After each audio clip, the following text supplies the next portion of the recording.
10 teams entered this split, with playoffs only allowing 6. XL, Astralis, Vitality were misfits. The El Clasico ended in the usual way, with SK eliminated and brushed away.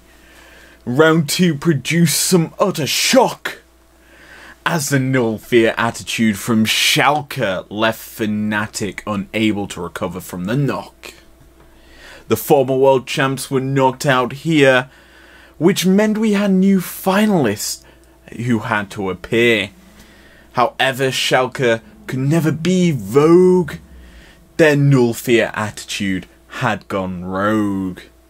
Upper bracket G2 looking for their 9th championship, but their karma play gave them a lower bracket membership. The predicted finals happen now, but Wonder and G2 wanted to play WoW. Mad and Rogue on the verge of history, looking to join G2, Alliance and Fnatic as champs of the LEC.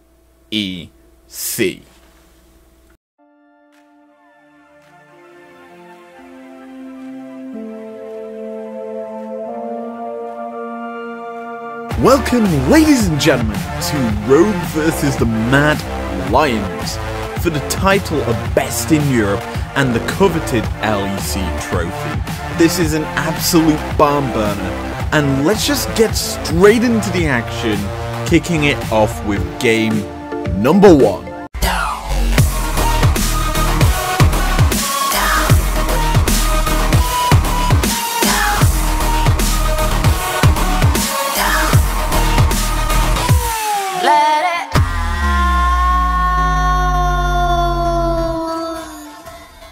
Onto the riff for game number 1, and we were in a state of evenness almost 21 minutes in, and Mad and Rogue are skirmishing for position around Drake. Rogue walk into the narrow corridor, realizing that Mad have set up before them, and thus, when they see Gnar almost mega, and then Jhin opening up the curtains to put damage down onto 3 separate targets, they have to back up a little bit. Normally, if you were in Rogue's situation right now, who are down 3k gold, they should give up the Drake and go get something on the other side of the map. But this is Rogue, who still have all their tools for the fight and are on their 2nd Drake already, looking for Soul Point, in comparison to Mad, who have burnt one of their ults already in setting up this play. So, Inspired dives in on a whim, knocking Kazi out of the fight with the fear from the onslaught of shadows. Now we need to look at Trimby. Flashing over the gravity field, he remounts on Rel, knocking up Humanoid and trapping him in a CC chain. Which, this involves the Magnet Storm, and it pulls in Elyoya. Then it's time for some execution, as Larsen's Shockwave kills Humanoid, and it also pulls in Armot's Gnar, who wants to mega out and ult Rogue's carries, but it is too late as Varus's autos and the Cannon Barrage lay down enough damage, killing off the remaining 2 members. And from this point, after a difficult late game, Rogue somehow come back to win the game, advancing us into game number 2. So, different game, same sort of spot, and that is partially down to how Rogue, and more specifically Inspired, is playing the game. There is a heavy priority on these early Drakes by Rogue, as they want to be forcing mid-game teamfights with their drafts. Aurora, bring up the drafts for game 2 please. No, that's not good enough. Now make them look fancy, because it is of course the grand finals. So, as you can see, Rogue have drafted this teamfighting comp that hits their power points in the mid game. So, Inspired's aim is to take the Drakes early to force Mad to fight Rogue on their power spike. And that is how Rogue won game 1, though it was a little scuffed as they gave away a massive lead to Mad.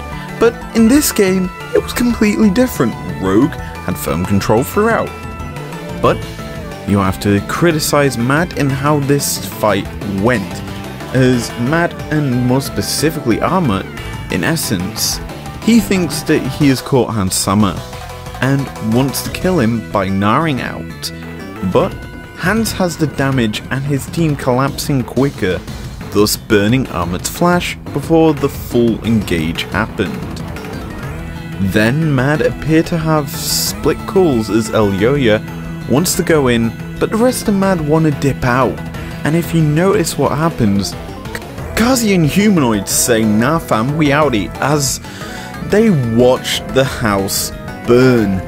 As their front line was sacrificed to Rogue, the only smart thing they did was move into the pit so that their carries can actually pump out a bit of damage to get at least one kill. But the Chaos Storm and Varus DPS shreds apart Mad, putting Rogue nicely onto championship point. Oh, Aurora! Dap me up with Game 3's draft.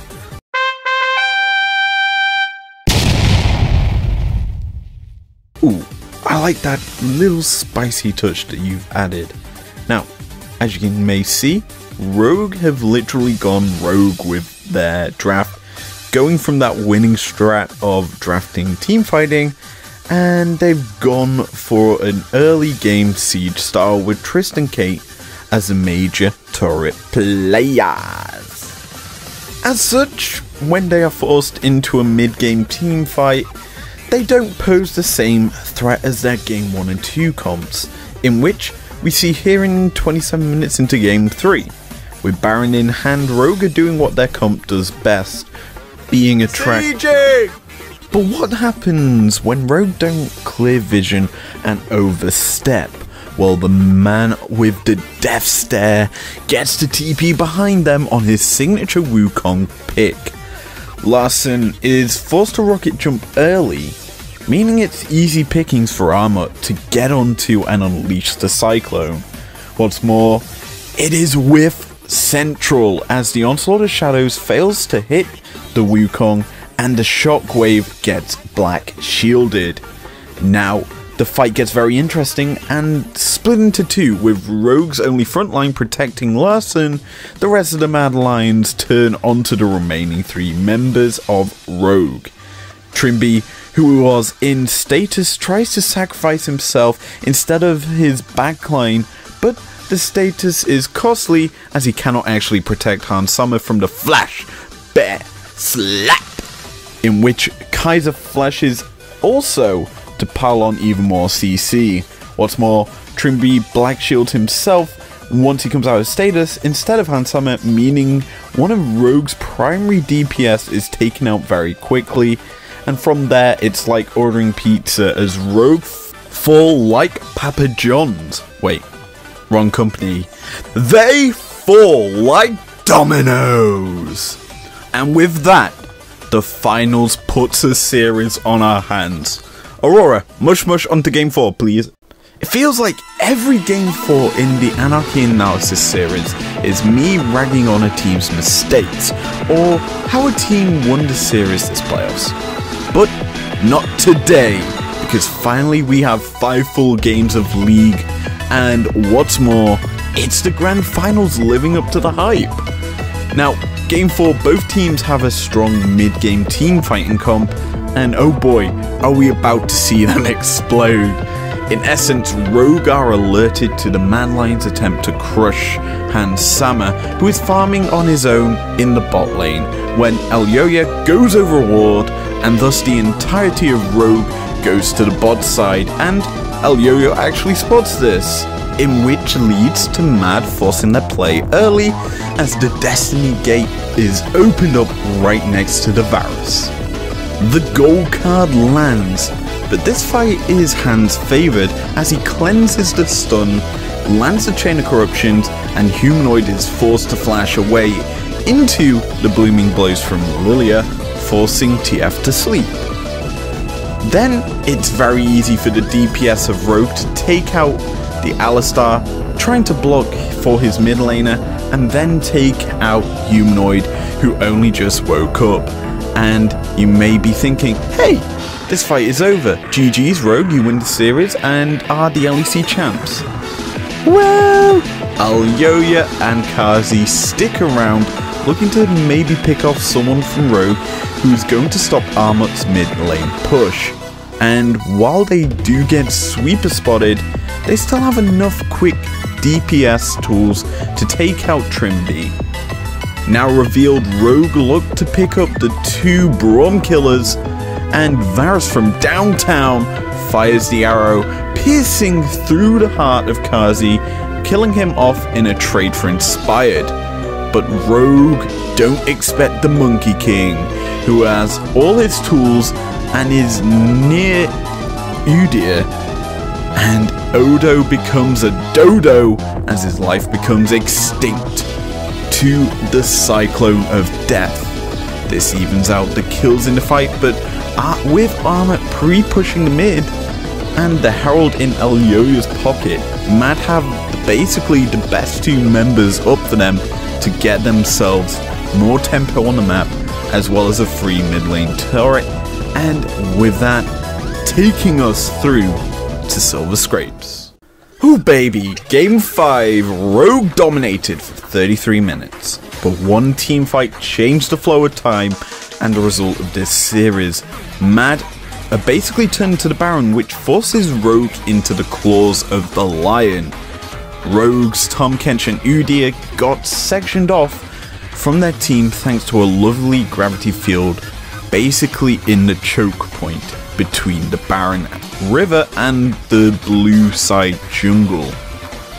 Inspired tried to fight, but his team said nah fam and tried to dip. But finally, for the first time in this series, Armut's nah came in clutch. Flash into the hop off of Trimby's head gave him a clutch 2-man Mega Knight ult, which entails spelt doom for the TK and the Rise that were caught out.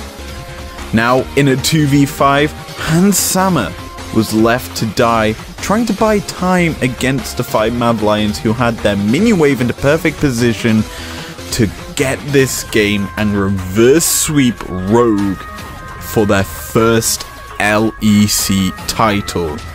And with that, 5 full games analysed, 5 full games broken down to single team fights, and the end of the LEC spring split. This has been one hell of a ride, one that I've enjoyed considerably, changing the Anarchy Analysis series up halfway through into this absolute barn burner. I've enjoyed this so much, and you'll be getting the NA, basically F1 LCS, whatever it's called, Formula LCS soon. This is unscripted, the rest of it's been scripted. I'm now rambling. I'll probably do a breakdown of this entire series as Britboy rambles, who knows, but that's for another time. If you enjoyed this episode, leave a like down below, subscribe if you're new around here if you want to, and I'll see you guys next time. Peace out.